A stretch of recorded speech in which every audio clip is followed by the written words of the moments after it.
Olá pessoal, tudo bem? A tia Raquel está aqui mais uma vez passando, dessa vez para a gente retomar o nosso conteúdo de redação, o gênero textual, relato de viagem.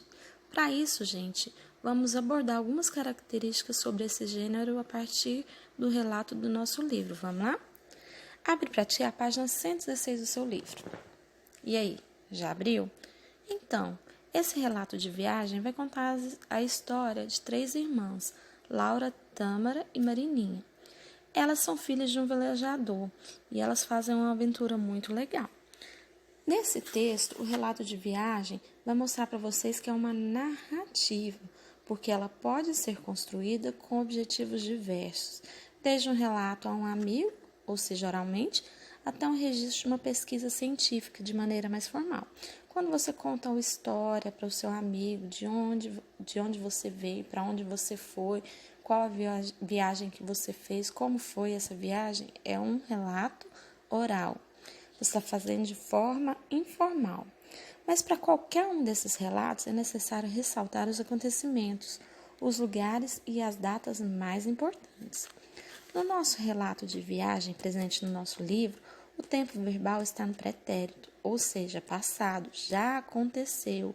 As irmãs já viajaram, elas já estão contando a história do que passou. O narrador presente é o narrador personagem. Por quê? Porque participa ativamente da história, está o tempo todo fazendo parte da história. O texto, pessoal, é escrito na primeira pessoa do plural, nós. Então, quando elas falam lá no texto, e nós ficamos impressionadíssimas quando nosso pai diz que em nossa primeira viagem iríamos à Antártida. Isso está mostrando que é um texto escrito em primeira pessoa, do plural, porque são 3. Devemos nos atentar, pessoal, à pontuação do texto. Ou seja, quando você for criar seu texto, não esqueça de usar ponto de exclamação, ponto final, ponto de interrogação, certo? Outra coisa importante, não esquece dos parágrafos, aquilo que a tia sempre fala para vocês, o recuozinho da margem, o afastamento da margem. Eu quero que vocês caprichem muito nessa atividade que vocês vão fazer, tá?